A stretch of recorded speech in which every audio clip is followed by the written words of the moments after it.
أعوذ بالله من الشيطان الرجيم بسم الله الرحمن الرحيم ألف لام را تلك آيات الكتاب الحكيم الحمدللہ آج ہماری 9ویں تراویح الحمدللہ پوری ہوئی اور آج سورہ یونس اور سورہ ہود کی تلاوت کی گئی. سورہ ہود تھوڑی سی رہ گئی ہے. یہ دونوں صورتیں بنیادی طور پر مکی ہیں اور مکی صورتوں میں کیا بیان ہوتا ہے؟ توحید، رسالت، آخرت، ماننے والوں کے لیے خوشخبری دنیا اور آخرت کی، نہ ماننے والوں کے لیے جہنم، سمجھانے کے لیے قصے. یہ ہوتا ہے. صحیح ہے. پہلے سورہ یونس سے نام دیکھ لیتے ہیں. سورہ یونس کا نام یونس کیوں ہے؟ تو ہمیں پتہ ہے نام سورت میں موجود کسی خاص واقعے پر اللہ سبحانہ و تعالی رکھتے ہیں. سورہ یونس میں اللہ نے مختلف قوموں پر عذاب کا ذکر کیا اور قوم یونس کی خاصیت ذکر کی ہے. اللہ تعالیٰ کا قانون یہ ہے جب کسی قوم پہ عذاب آ جائے تو پھر واپس نہیں جاتا. اس وقت توبہ قبول نہیں ہوتی. اللہ کے نبی نے بھی فرمایا کہ جب موت کی ہچکی آ جائے اور موت روح نکلنے لگ جائے توبہ قبول نہیں ہوتی. معلوم یغرقر، جب سورج مغرب سے نکلے گا قیامت کے قریب، اس کے بعد توبہ قبول نہیں ہوگی. فرعون ڈوب رہا تھا، پہلی ڈبکی اوپر جا کے اس نے کہا مانتا ہوں، قبول نہیں ہوئی کیونکہ اب عذاب شروع ہو گیا، روح نکلنی شروع ہو گئی. لیکن قوم یونس کے ساتھ ایک عجیب معاملہ ہوا. اللہ فرماتے ہیں میرا عذاب جب بھی کسی پہ آیا کبھی واپس نہیں پھرا الا قوم یونس، سوائے قوم یونس. لما آمنو، ایمان لائے، ہم نے ان سے ذلت کا عذاب ہٹا دیا اور ان کو ہم نے ایک وقت تک مہلت دی. یونس علیہ السلام کا ہمیں واقعہ پتہ ہے. اللہ نے کہا عذاب آ رہا ہے. وہ اللہ نے یہ تو بتا دیا عذاب آ رہا ہے، لیکن ان کو یہ اجازت نہیں دی کہ ابھی آپ جاؤ. نبی اللہ کی اجازت کا پابند ہوتا ہے. وہ چلے گئے یہ سمجھ کر کہ بھئی اس کا مطلب یہی ہے. پھر وہ جو سمندر میں ڈالے گئے، پھر کشتی میں رہے، مچھلی کے پیٹ میں رہے اور عجیب قدرتیں، پھر باہر پھینکے کمزور تھے، پھر آئے. اب جب یونس علیہ السلام گئے ادھر قوم کو اندازہ ہو گیا یونس چلے گئے، تو ان میں چند اچھے لوگ وہ جاگ گئے. انہوں نے کہا یونس عذاب کا کہہ رہا تھا، ہم نہیں مان رہے تھے، مذاق اڑا رہے تھے، وہ چلا گیا، عذاب آئے. اور بادل بھی کچھ نہ کچھ روایت میں آنا شروع ہو گئے. تو ساری قوم، بچے، بڑے، عورتیں میدان میں نکل آئی اور اللہ کے آگے وہ انہوں نے آہوزاری، رونا، استغفار شروع کیا. اللہ کو رحم آیا اور عذاب واپس چلا گیا. کیا ثابت ہوتا ہے؟ علامہ اقبال نے کہا تھا دعائے مرد مومن سے بدل جاتی ہیں تقدیریں، جو ہو شوق یقین پیدا تو کٹ جاتی ہے زنجیر. دعا تقدیر کو بھی پلٹ دیتی ہے. اگر اللہ سے مانگا جائے اخلاص سے، رو رو کر، نہیں اللہ یہ ہوگا، اللہ یہ اس میں خیر رکھ دے، اللہ نہیں میں نے لینا ہے آپ سے، تو اللہ کر بھی دیتی ہے. صحیح ہے جی. یہ ہو گئی قوم یونس. اس میں جو اللہ سبحانہ و تعالی نے جو مضامین بیان فرمائے ہیں وہ ایک تو یہی کہ اللہ اکیلا ہے. اللہ کی اجازت کے بغیر کوئی اختیار تو کیا رکھے گا، کسی کے پاس خدائی طاقتیں تو کیا ہو، اللہ کی اجازت کے بغیر قیامت میں کوئی سفارش بھی نہیں کر سکے گا. جن کو تم سمجھتے ہو نا یہ ہمیں پار کرا دیں گے، ہم ان کی عبادت کریں گے، ہماری ان کے آگے ان کی اللہ کر، کوئی بھی نہیں کر سکے گا. اور آخر میں اس کے اللہ تعالیٰ نے اعلان کرا دیا کہ قُلْ إِن كُنتُمْ فِي شَكٍّ مِّن دِینِی، ان سے کہہ دو اگر میرے دین میں شک ہے کہ میرا مذہب کیا ہے، فَلَا أَعْتَزِلُ، واضح اعلان کرو میں ان کی عبادت نہیں کرتا جن کی تم عبادت کرتے ہو، لیکن میں اللہ کی عبادت کرتا ہوں. اور ان سے کہہ دو کہ تم اپنا قبلہ سیدھا رکھو، ایک اللہ ہی کو پکارو اور ایک اللہ ہی کے وفادار رہو، دنیا جو کرتی ہے کرتی رہے. اس کے بعد اللہ تعالیٰ نے اس صورت میں 12 عقلی دلائل بیان کیے. عقلی دلائل کیا ہوتے ہیں؟ عقل سے، لاجک سے، ریشنل، کاسمک، آسمان، کائنات، تخلیق، اللہ کی عجیب قدرتیں، میریکلز. اور اس سے اللہ تعالیٰ سمجھاتے ہیں کہ مان جو یہ کرنے والا اللہ کے علاوہ کوئی نہیں ہو سکتا، اور اللہ کی عظمت اور اللہ کی محبت میں اللہ کی یہ شان قدرت دیکھ کر اضافہ کرو. کچھ کر لیتے ہیں. خلق السماوات والارض بار بار آیا کہ اللہ وہ ہے جس نے آسمان و زمین بنایا. آسمان و زمین کے جو عجائب ہے وہ اب دنیا اس پہ ریسرچ کر رہی ہے، نئے میریکلز نکلتے آ رہے، کبھی ختم نہیں ہوں گے کہ کیا عجیب آسمان اور کیا عجیب زمین اور کیا گیلیکسیز. اللہ نے 2 بلین سٹارز ایک گیلیکسی میں ہوتے ہیں، 2 بلین. اور 2 بلین گیلیکسیز ایک یونیورس میں ہوتی ہیں. کیلکولیشن کرتے رہیں, کیلکولیٹر ختم ہو جائے گا. اور this is just the one which scientists have discovered. تو ڈسکور نہیں کیا, وہ الگ ہے. والذی جعل الشمس ضیاء. اللہ اصل میں کہہ رہے ہیں تم, یعنی بعض دفعہ نا آدمی کسی کی احسان کو فار گرانٹیڈ لے لیتا ہے, خیال نہیں کرتا کہ کیا مل رہا ہے مجھے.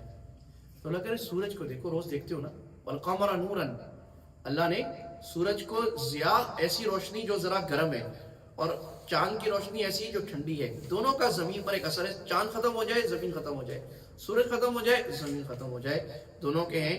سورج جن ملکوں میں نہیں ہوتا, پھلوں میں مٹھاس نہیں آتی. آپ کے UK میں میٹھے پھل کم آتے ہیں کیونکہ چاند کی روشنی پھل میں مٹھاس ڈالتی ہے اور سن گرو کرتا ہے. والذی یسیرکم فی البر والبحر, اللہ نے زمین ایسے بنائی کہ تم ٹریولنگ کر سکتے ہو, سمندر ایسے بنائے, آسمان بنائے تم ٹریولنگ کر سکتے ہو. اللہ ان کو ایسا بنایا تھا. تو ٹریولنگ کتنی بڑی نعمت ہے, ایک جگہ سے دوسری جگہ جانا. اللہ نے ایسا نظام اور انسانوں کو سکھایا ٹریولنگ کیسے کرنی ہے, راستے کیسے بنانے. لیکن تمہاری حالت یہ ہے مشرکین کی, حتی اذا کنتم فی الفلک, وہ جب کشتی میں سوار ہوتے تھے اور ہر وقت لات نے کر دیا, منات نے کر دیا, فلاں ستارے نے کر دیا, فلاں بزرگ نے کر دیا, اور جب کشتی بھاور میں پھنس جاتی تھی نا اور ڈوبنے لگتی تھی, سارے ایک اللہ کو پکارتے تھے.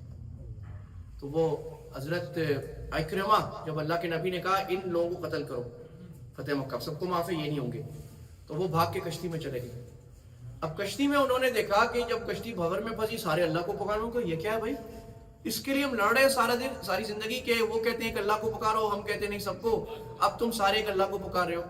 تو کشتی والے جو پرانے تجربہ کار لوگ تھے, مطلب انہوں نے کہا دیکھو ہمارا تجربہ ہے, جب کشتی پھنستی ہے نا پھر اللہ کے علاوہ کوئی کام نہیں آتا, لہٰذا صرف یہاں سے چوٹ لگی, کہ یہ کیا ہے, یہ اللہ کو پکارو. پھر اب آئے اور اللہ کے نبی نے توبہ کا معافی مانگی اور قبول ہو گئی, اور بہت بڑے اسلام کے ایک جنرل بنے. اور اللہ کہہ رہے صرف اللہ نے پیدا ہی نہیں کیا, الا ان للہ ما فی السماوات والارض, آیت 56. آسمان و زمین اونرشپ کس کی ہے, اللہ کی, کسی اور کی نہیں ہے. لہٰذا جس چیز پر آپ نے مانگے تانگے کی لی ہوئی ہے, میں نے کسی سے گاڑی مانگ کے لیے اور میں شو مار رہا ہوں جا کے کہ میری گاڑی میری کرو, کی کرتا ہے بھائی مانگ کے لیے. تو اللہ, اس لیے ہمارے بزرگوں کی عادت ہے کہ اپنی کتاب یا کسی چیز پہ نام لکھتے تھے نا تو کہتے تھے ملکیت مجازی, this is not my ownership, this is my temporary ownership. یہ لفظ بھی بڑے اہم ہوتے ہیں. سب کو پتا ہو کہ دنیا میں ہماری جو پوزیشنز ہیں دیز آر ٹیمپریری, اصل یہ ملکیت کس کی ہے, اللہ کی ہے.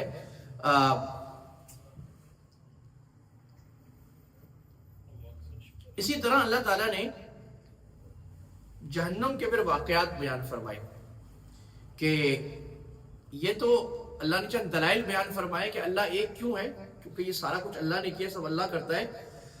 لیکن یہ پھر بھی اللہ کی نہیں مانتے تو ان کو کیا ملے گا, لہم شراب من حمیم, جہنم میں کھولتا ہوا پانی کا عذاب. اور اس کو قرآن نے 3-4 جگہ مختلف انداز سے بیان فرمایا. شراب من حمیم, کھولتا پانی, کبھی صب فوق رأسی, یہ اوپر سے ڈالا جائے گا گرم پانی اور پوری کھال جل جائے گی, دوبارہ بنائی جائے گی, دوبارہ جلے گی. کبھی یہ پلایا جائے گا تو انتڑیاں گل کر نکل جائیں گی, پھر ہوں گی. تو کبھی ان کو ہکا کر جانوروں کی طرح گرم پانی کے حوض میں لے جا کر پلایا جائے گا, اور وہ پئیں گے تو قطع امعاءہم, ان کی انتڑیوں کو کاٹ کاٹ کر رکھ دے گا, پھر واپس لایا جائے گا جہنم میں. یہ اللہ نے منظر قرآن میں مختلف جگہ کھینچے. ام یقولون افتراہ, اللہ کہتے ہیں اب یہ لوگ اعتراض کرتے ہیں کہ نبی نے قرآن گھڑ لیا. تو جواب قرآن کیا کرتا ہے, مخالفین کے اعتراض نقل کر کے جواب, جس کو ہم کہتے ہیں شکوہ, جواب شکوہ. تو اللہ نے جواب دیا قل فأتوا بسورہ, ان کو کہو. اب یہ اس کے بعد جو سورہ ہود ہے اس میں اللہ نے کہا ان کو کہو 10 صورتیں ایسی بنا کے دکھاؤ. اس صورت میں اللہ نے, یہ صورت بعد میں آئی ہے ہود کے, اللہ نے کہا 10 کہاں بناؤ گے, ایک صورت انا آتینا کی طرح بنا کے دکھا دو. تم عرب ہو نا, تم بڑے آتھرز ہو, عربوں کو مان تھا اپنی لٹریچر پہ, اپنی رائٹنگ پہ, اپنی لنگوسٹک سکلز پہ. تو اللہ نے کہا ایک صورت بنا کے دکھا دو, اگر تم ہے تو کوئی نہیں بنا سکا. اس کا مطلب یہ اللہ کی طرف سے ہے, ان کنتم صادقین. یہ سورہ یونس کا خلاصہ تھا. سورہ یونس کی چند چیزیں اللہ تعالیٰ نے اس میں بیان فرما دی. اب ہم آتے ہیں سورہ ہود پر. سورہ ہود کیا ہے؟ اس کا نام ہود علیہ السلام پر اس لیے رکھا گیا ہے کہ اس میں ہود علیہ السلام کے واقعات اللہ سبحانہ و تعالیٰ نے ذکر کی ہیں. تو ہود علیہ السلام کے واقعات میں قرآن دیکھو. اس صورت میں اللہ تعالیٰ نے نقلی دلائل زیادہ بیان فرمائے. سورہ یونس میں زیادہ کون سے دلائل تھے؟ لاجیکل، عقلی. سورہ ہود میں دلائل کون سے ہیں؟ زیادہ نقلی، جو اللہ تعالیٰ کوٹ کرتے ہیں پچھلی قوموں کی ہسٹری، انہوں نے کیا کیا، ان کے ساتھ کیا ہوا. کوئی بھی سادہ قرآن دے دیں، سادہ پلین قرآن. جی لائن. تو اللہ تعالیٰ نے یہاں پر اور یہ سورج شروع ہوتی ہے قرآن کی حقانیت سے، قرآن کی عظمت سے. تو اللہ فرماتے ہیں الف لام را کتاب احکمت آیاتہ. یہ قرآن بہت عظیم الشان کتاب ہے جن کی آیات کو اللہ تعالیٰ نے مضبوط کیا ہے. احکم کا مطلب ہے جس میں رتی برابر شک کی گنجائش نہ رہے. 100% قرآن کی ساری آیتیں مضبوط ہیں، ڈوبیس نہیں ہیں، ڈاؤٹ والی نہیں ہیں، اس میں دو الٹی سیدھی رائے نہیں ہے، سیدھی بات ہے، جو خاص طور پہ جو عقائد ہیں. ایک بات. نمبر 2 ہے کس کی طرف سے؟ کتاب کی عظمت کس سے معلوم ہوتی ہے؟ آتھر سے. لوگ اس آتھر کو لیتے ہیں. اللہ کہتے ہیں اس قرآن کا آتھر کون ہے؟ حکیم، بڑی حکمت والی ذات. حکیم فوق، دنیا کے سارے حکیموں سے بڑا، حکیموں کو پیدا کرنے والا، حکمت والے، عقل والے کو. خبیر، جو ہر چیز کو جانتا ہے، جس پر کائنات کی کوئی چیز نہیں چھپی ہوئی. آج ہم لوگ اے آئی سے بولتے کہ A I knows everything, A I doesn't know everything. Amaze ہے نا کہ اتنا علم. اللہ تو ہر چھپی چیز جانتا ہے. وہ اللہ جب کوئی کتاب لکھ رہا ہے، اور وہ اللہ رحیم بھی ہے، رحمان بھی ہے، 70 ماؤں سے پیار بھی کرتا ہے، تو کیا کتاب ہوگی؟ اس پر عمل کر کے کیا کچھ ملے گا. اور اس کتاب میں بنیادی مضمون اللہ نے یہ بیان فرمایا. پھر توحید، مکی صورت ہے نا، اللہ تعبدوا الا اللہ، اللہ کے علاوہ ذات میں صفات میں کسی کی عبادت نہ کرنا. اللہ ہی سے ہوتا ہے، اللہ کے علاوہ کسی سے نہیں ہوتا. اس عقیدے کو، ایمان کو دل میں بسا لو. انی، میں تمہیں ڈرانے والا، خوشخبری سنانے والا ہوں. ماننے والوں کو ڈرانے والا، نہ ماننے والوں کو خوشخبری سنانے والا. اللہ کہتے ہیں انسان جو ہے نا وہ بڑا ناشکر ہے. تو اگر انسان کو اللہ کی طرف سے کوئی رحمت آتی ہے نا، مال آ جاتا ہے، کامیابی آ جاتی ہے، اچھی جاب، اچھا بزنس مل جاتا ہے، تو بڑا خوش ہوتا ہے. اب اللہ جب اپنی آزمائش کی وجہ سے، ٹیسٹ کی وجہ سے اس نعمت کو لے لیتا ہے، یئوس کفور، اللہ سے ہی مایوس ہو جاتا ہے. او اللہ نے میرا خیال. کفور، اللہ کی ناشکری کرتا ہے، ہائے ہائے اللہ نے میرے ساتھ کیا کیا. اور اللہ فرماتے ہیں کہ اگر پھر اللہ دوبارہ اس کو نعمت دے دے، تکلیف کے بعد اچھے حالات آ جائیں، تو انہو لفرح فخور، پھر انسان کیا ہو جاتا ہے؟ اپنی تعریفیں کرنے والا، فخورا. فخورا مانا شیخی بگاڑنے والا، میں نے کر دیا، تکبر کرتا ہے. تو انسان کی ایک حالت خراب کون سی ہے؟ مایوسی اور ناشکری والی، جب نعمت نہیں ملی. اور نعمت مل رہی ہے تو دوسروں کو روک رہا ہے، بھاگ جاؤ، میرا مال ہے، میری چیز ہے، میں بڑی چیز. دونوں حالتیں اللہ فرما رہے قابل نقصان ہے. اللہ کے نبی صلی اللہ علیہ وسلم، ایک مضمون قرآن میں بار بار کیا آتا ہے کہ اللہ کے نبی جب دوسروں کی، دشمنوں کی باتوں سے غمگین ہوتے ہیں تو قرآن کیا نازل کرتا ہے؟ کتنی دفعہ پڑھ لیا آپ نے؟ کیا قرآن کیا کرتا ہے اپنے نبی کو؟ تسلی دیتا ہے. تو تسلی قرآن کا ایک، اور اللہ کے نبی کے واسطے یہ تسلی ہر دائی کو ہے کہ دائی جب بات کرتا ہے اور لوگ اس کے خلاف، وہ بیچارہ اس اخلاص سے لوگوں کو بات کہتے ہیں، لوگ اس پہ کہتے ہیں تمہارا اپنا مطلب ہے، پروپیگنڈا ہے، یہ وہ، جاؤ کیوں آ رہے ہو. تو اللہ فرما رہے کہ ان کو پھر مسائل شروع ہو جاتے ہیں. فَلَعَلَّكَ تَارِكٌ، تو اللہ کہہ رہے ہیں میرے نبی، شاید آپ کا یہ خیال ہو کہ آپ کی طرف جو بات وحی کی گئی ہے اس میں سے بعض کو آپ چھوڑ دیں، اور آپ کا دل تنگ ہو جاتا ہے کہ اس پر یہ لوگ اعتراضات کرتے ہیں. کیا کہتے ہیں؟ اگر تم نبی ہو، تمہارے ساتھ سب کچھ ہے، اللہ تمہاری بات مانتا ہے، تو خزانے لے کے آؤ. اچھا تم نبی ہو، تمہارے ساتھ فرشتے آئے، وہ فرشتے بولے نبی صحیح کہہ رہے، ایسے. تو اللہ کے نبی صلی اللہ علیہ وسلم کا کبھی دل کرتا تھا کہ یہ ہو جائے شاید، کیونکہ آپ تو رحیم و رؤوف ہیں نا. آپ کہتے ہیں کسی طرح مان جائیں. تو اللہ کہتے ہیں میرے نبی اگر یہ کر بھی دوں انہوں نے ماننا کوئی نہیں ہے، کیونکہ یہ آپ کو عاجز کرنے کے لیے مطالبے کر رہے ہیں۔ ان کے مطالبوں کی وجہ یہ نہیں ہے کہ جو آدمی مطالبہ کر کے معجزے کا مطالبہ کرتا ہے وہ حق پہ نہیں ہوتا، اور اگر معجزہ آئے نہ مانے تو اللہ کا عذاب سخت آتا ہے۔ تو یہ اللہ نے فرمایا۔ اس کے بعد اللہ تعالیٰ نے نوح علیہ السلام کا واقعہ ذکر کیا۔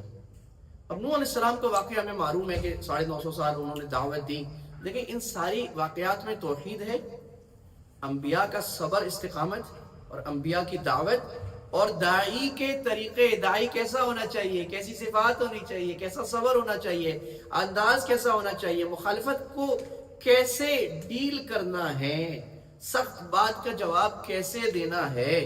تو اب وہ کیا کہہ رہے ہیں؟ قال یا قوم ارأیتم، اے میری پیاری قوم دیکھو نا، ان کنت علی بینۃ من ربی، اگر میں اللہ کی طرف سے ہدایت پہ ہوں، اللہ نے مجھے رحمت دی ہے اور تمہیں نہیں پتا تو تم مان جاؤ میرا کہ میں تم پر زبردستی مسلط نہیں کروں گا، وانتم لا کارہون۔ اور اے میری پیاری قوم دیکھو میری بات سنو، میں تم سے کوئی پیسے مانگ رہا ہوں دعوت کے؟ سوچو تو نا، ایک آدمی اپنا وقت خرچ کر کے اخلاص سے تمہیں ایک بات کہہ رہا ہے، تو میرا کوئی مقصد تو نہیں ہے، میرا اجر تو اللہ پر ہے۔ تو داعی جب دنیا والوں سے اجر لینا یا تعریف لینا شروع کر دے، اخلاص ختم ہو جاتا ہے۔ اپنی جان، اپنا مال، اپنا وقت، قرآن کہہ رہے ہیں، ٹھیک ہے نا؟